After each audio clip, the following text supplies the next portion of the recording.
Hey guys, so today I'm going to be looking at more satisfying revenge stories. Yeah, let's just get right into the video. Story number 1. I have a lot of food allergies, so I can't just get lunch at the cafeteria or at a nearby restaurant.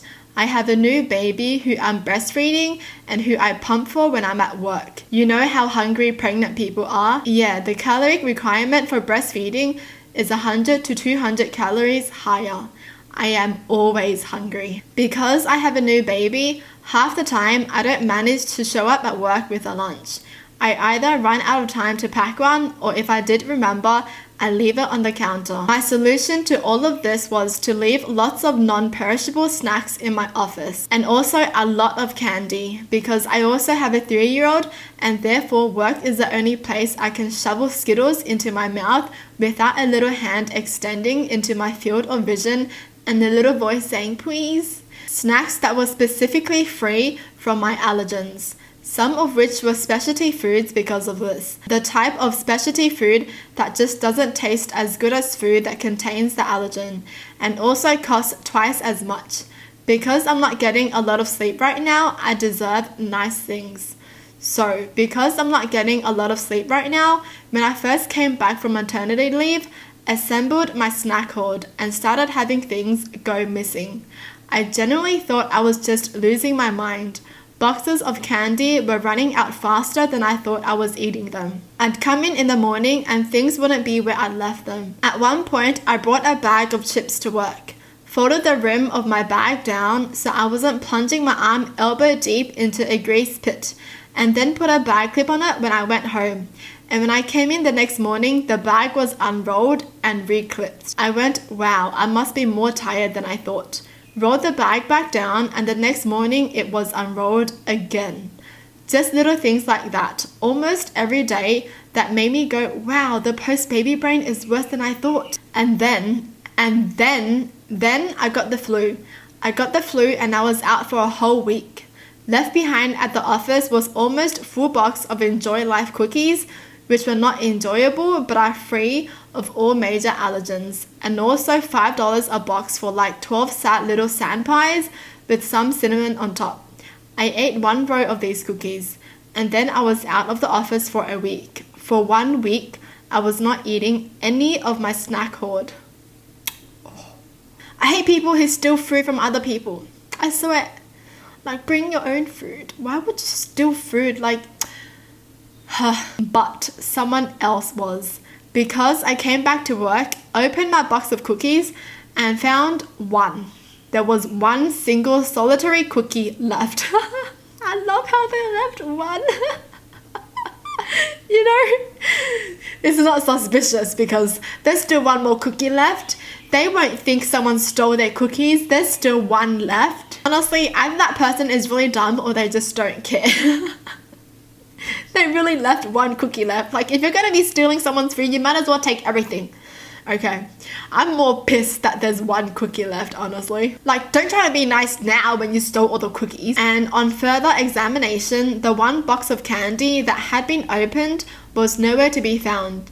And on top of that, the thief had done me the courtesy of opening a new box for me, except that they actually followed the push here to open instructions instead of just ripping one end of the box open like I do, which they should know well at this point, because by this time they've been stealing from me for 2 months.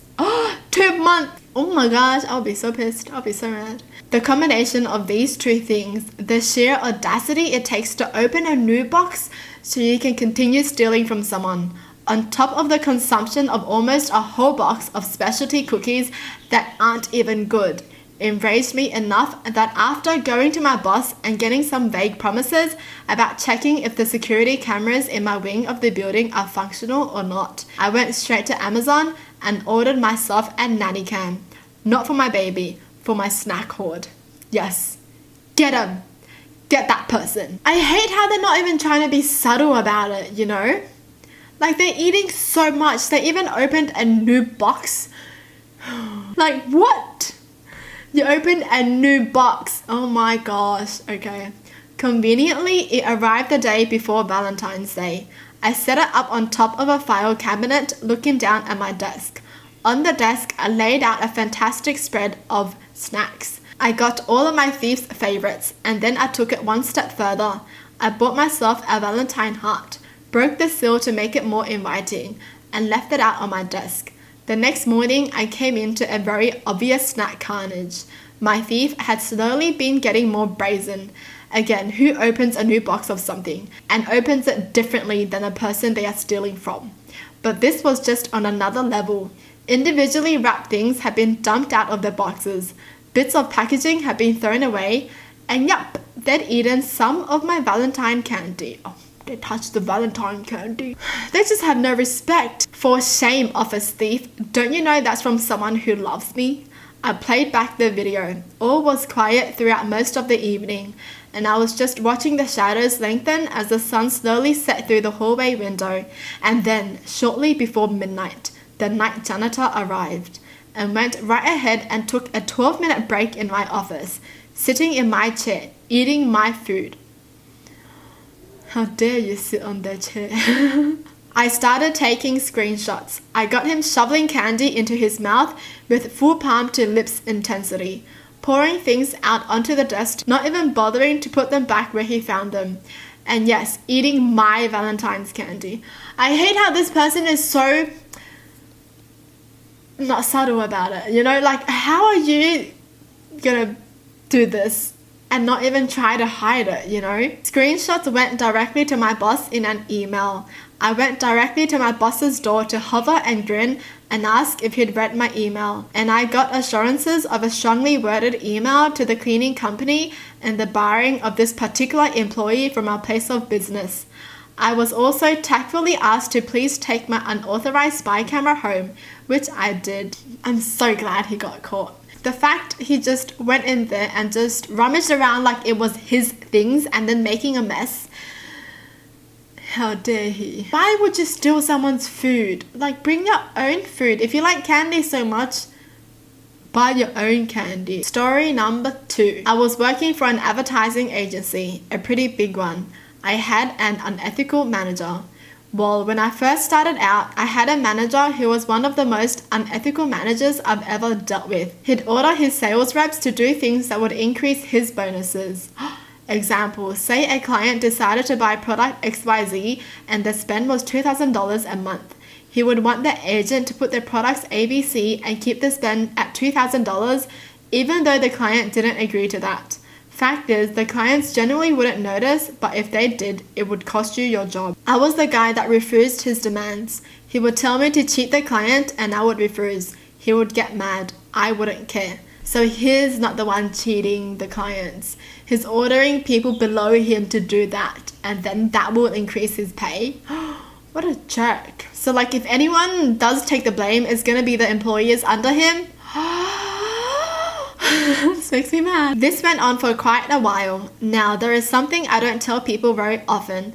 I live in a one-party consent state, which means so long as I'm aware a conversation is being recorded, I can record it without informing the other party. I had just upsold my largest client, making him even larger, but I didn't sell the products my boss wanted me to sell. He demanded I switch things around. I refused. I told him I sold the client XYZ, that's what we agreed to. I'm not going to change that without the customer's permission. His exact words were, "Screw the customer, this is the largest client. I need him on ABC or I'm not going to make my number." I'm sorry, but you and I both know ABC isn't right for this client, and that's why he didn't buy it.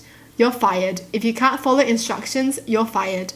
After confirming he was dead serious, I said, "If you do that, I'll have your job by the end of the month." I went home. I didn't think he'd go through with it. Sure though, next morning I'm locked out of all our systems. I call tech support and get told I've been fired. So who do I call?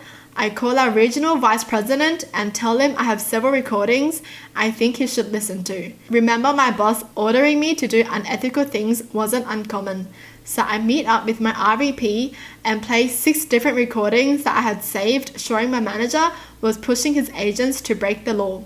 To which my RVP leaned back in his chair and let out a sigh, knowing he had to fire my manager. Having a sales manager that is forcing his reps to break the law is just bad business. At which point I asked for my job back. Oof! Oof! He deserves that, honestly. You're really gonna cheat the customers and you're really gonna push your reps to break the law for you. He agreed that I would get my job back and asked me to take the week off and call him on Monday. He told me he'd talk to payroll and make sure I got paid for this week as well. For your information, he fulfilled all of his promises with me. Although I missed a payday, but got back pay later, so I was fine with that. That Monday, I come into our Monday morning meeting in which my RVP was there. He informed the entire team that my boss had been fired and why. He also mentioned that if anyone wanted to apply for his job, there was now an opening. So I applied for and after 3 rounds of interview, got my promotion. Sure as I was right, I did have my boss's job by the end of the month. It was glorious the first day, walking into his office and sitting in his nice big comfy chair. Oh my gosh, I wish he was there to witness that, you know? As he's packing his things to leave, he sees his employee become the boss now. Oh, that would be so satisfying. The fact that he's using his employees to do bad things and trying to make more money by that. You're kidding me. Well, that's it for the video. Tell me in the comments down below what your thoughts are. And as always, thanks for watching. Hope you guys liked it and I'll see you guys next time. Bye.